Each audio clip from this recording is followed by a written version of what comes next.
Alright, greetings everybody and welcome to another video. Today is a little bit of a follow-up video to a video I recorded a couple of days ago, but actually could not upload it because of just being generally pretty busy. So you might be saying, hey, video is coming out pretty quickly after that other one. Yeah, it's kind of a companion video, it's kind of not. So if you haven't seen that video, I think you should watch it, but also, it is kind of important to talking about what we're going to talk about today. So first off, a little bit unrelated, let's get some stuff out of the way. The line stickers are available here on JP, which is pretty cool. I mean, you can get these neat little Wotv stickers, and there are some good ones here. I do love the Shadow Links. I love the Lassie. I love whatever Sadali's got going on here, in the Zazen sticker, I think. Well, Globalers love Zazen, so there you go. Alright, but moving on, we have a few extra details to say about Yuna. So, Yuna, we've gotten details about her limit burst and a couple of her abilities, even one extra ability that is in this preview. But now we have the Master ability. The Master ability, interestingly, has accuracy up, as well as critical damage up. A neat combination, since Yuna does seem to have something in her kit to do with critical damage. It's also kind of interesting accuracy, since Riku could potentially be a problem, but now it seems like maybe they're already addressing that? Hard to say, but we'll keep an eye on Yuna's accuracy. As for Paine, well, Paine's just a little bit more straightforward. Reaction block rate of 40, AP gain of 30. Nothing negative here. I just think overall Yuna's is a little bit more interesting because it might be related to something that will happen in the near future. Alright, the other thing is here, the Yuri-Pa, or YRP vision card is here. Taking a look at this, now this artwork is actually glorious. I love it. It's the Wotv artwork of the three girls, and they look great. No complaints whatsoever. But the VC is going to be interesting because the main jobs equipable are Sword Warrior, Great Sword, or Gun. That's it. You might be saying to yourself, wait a minute. I know Paine is a Great Sword Great Sword user, and Yuna is a gun user, so does that mean that Riku is a Sword B user? Sword B being the warrior group, and the answer should be no. As far as I know, I'm not too terribly sure what the hell is going on here, but Riku is basically been confirmed as a dagger, because it's a dagger type looking weapon.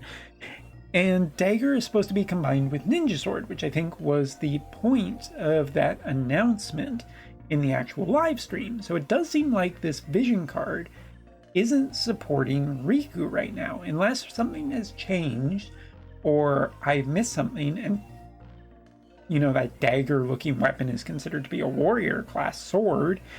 Then there's something just not quite right in the state of Denmark with this vision card, because this vision card effectively supports 2 of the 3 characters on it, but that wouldn't be unheard of Wotv to do. Now, it is an agility VC, so that is going to be insanely important going forward for the combination of these damage types. It also ups critical damage and gives, at max VC, wider the attack, the less physical damage. Duels only increase crit hit rate for the granted effect on the unit, max HP up and attack up. And for duels only, give a critical rate increase of 3% and AP acquisition of 5. If you're interested in duels, this looks like an absolutely fantastic vision card. And I mean, these hollow vision cards that are agility cards are almost always worth at least some consideration. So this might be where some people's resources are going, quite rightly so. Talking about vision cards, we can see a little bit here, but I scanned very quickly. I couldn't see the new group or whatever it's called. I might have missed it, but I would assume that it's going to be happening around the actual 14th of the month and not in this update. Continuing on, we can see the monthly rewards. Nothing too terribly interesting here for now. So continuing on. Starting, however, as of 6 p.m., which is an interesting time for it to be happening, on October 30th, which is, hey, today, Holovision cards can now be exchanged, as you can see here. It will be getting updated. And yeah, it does look like, well, we can go over there and see if that's actually true, because it is past 6 p.m. here. As for Arena, new map. As for Yuna and Paine, they will have 2 new farmable pieces of equipment starting this week on JP. And you'll be able to get them as well as the medals for the event, which makes sense. Now, let's get into some other stuff. Grand Arena Beta will be happening the 4th of November. Join the arena with a 5-person team. Now, we knew this. Basically, it's a beta. It's not actually starting as of yet. Formations will start to be formed as soon as we get into the month of November. And the following rules apply. There is no mock battle period. You can recover arena orbs freely and unlimitedly because it is a beta. There is no consecutive win bonus. The rate does not change depending on point difference. And you cannot earn arena medals according to the battle results. Now, in cooperating with Grand Arena Beta, people will get 500 Visior, 155 Ice Veritas medals, as well as 155 Water Veritas medal, 9,000 arena coins, 182 crafty medals, and 150,000 gil. Now, the scheduled distribution date will not be till the 4th of November, so it is a little bit later. But essentially, this is a beta. They're rewarding people for the beta, and they're doing a really nice job of it. So I think that this is a big thumbs up from me, even though some people might not like that we are going to be getting into this kind of another type of arena. It is limited. It only happens so often. And for the beta, they're just saying, hey, you played it, you practice it, here, have some free rewards. Cool. Now, into talking about the introduction of the Commander icon. Now, Commander will be starting as of November 1st, and this is essentially the details we've got at this point. Commander abilities are special abilities that only commanders have, and there are 2 types, Commander effects and Commander abilities. By organizing a commander into the commander slot of the target content, various effects will be exerted on the battle depending on the abilities possessed. You can check the details on the screen. We'll talk about that in a second.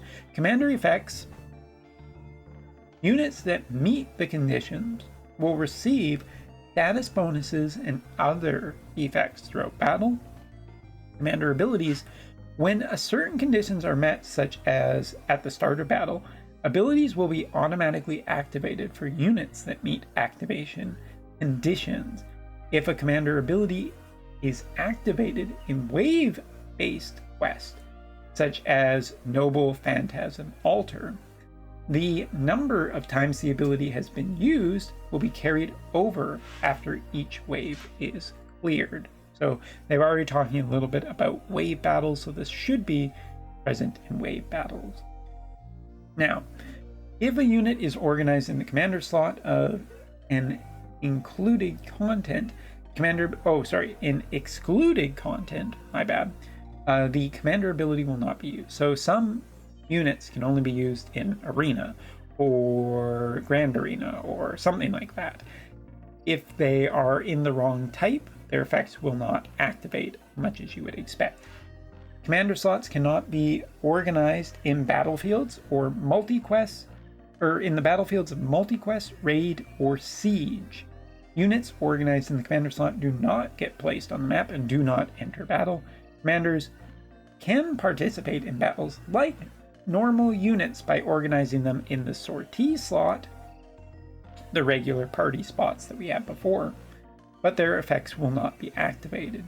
The same unit cannot be organized in both the commander and the sortie slot at the same time.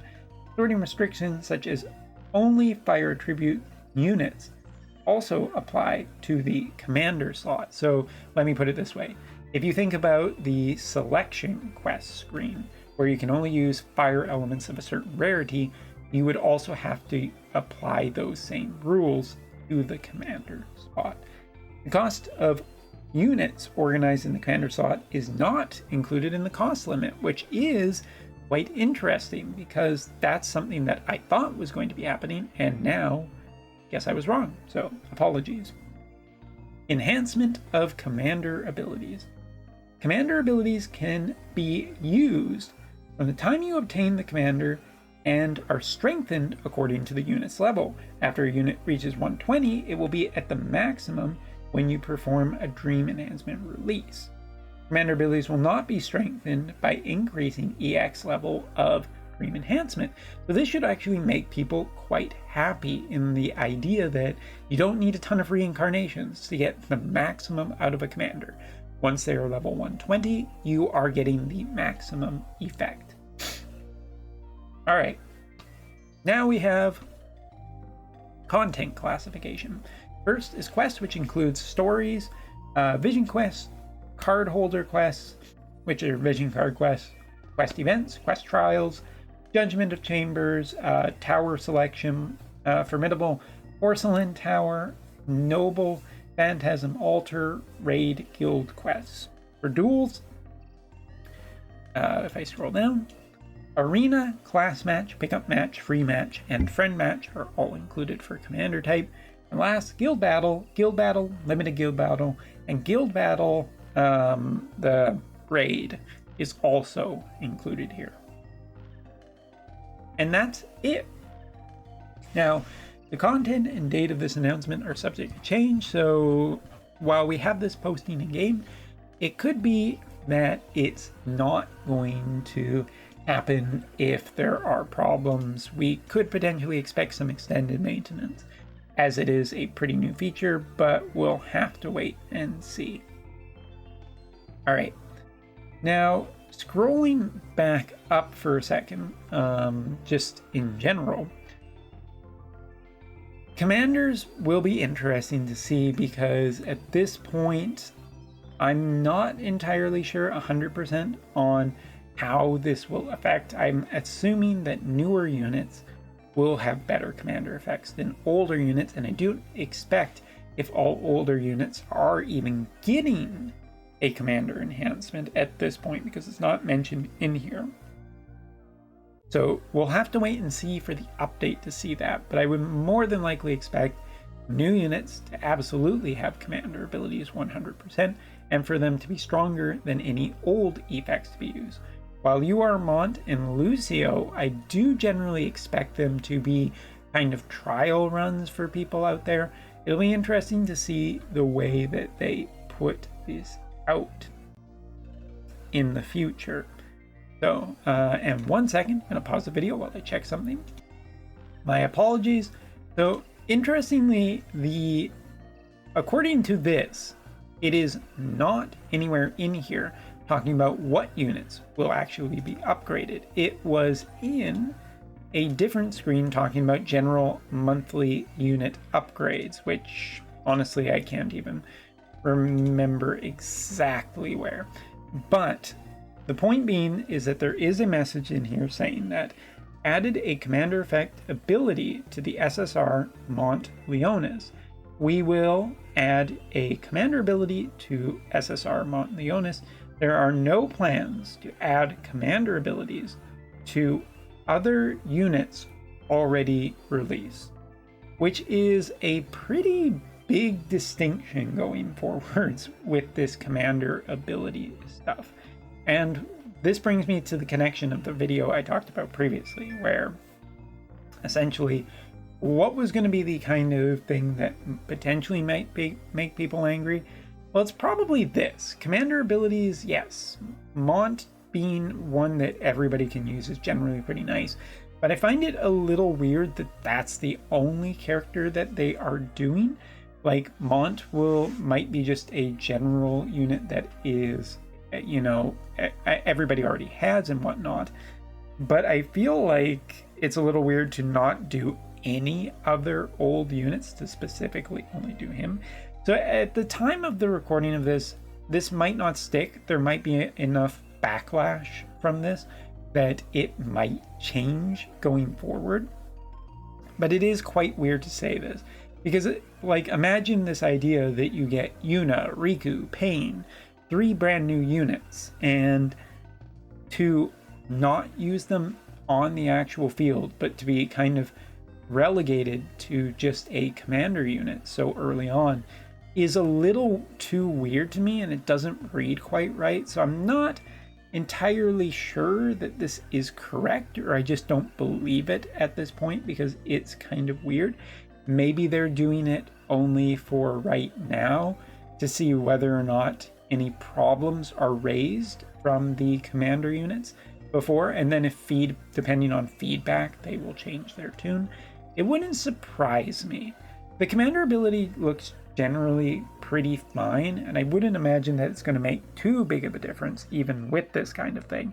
But this might be the added value for new units going forward.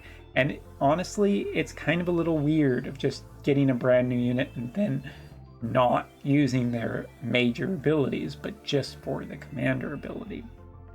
So we'll have to wait and fully see exactly. Looking at Mons a little bit closer, it does say that it works in all content, but it is on a page that says that things are subject to change. So I guess we'll have to wait and see. But there you go. That is the update, including most of the commander details. We will see it in fully when it launches, if it launches correctly, very soon. Later.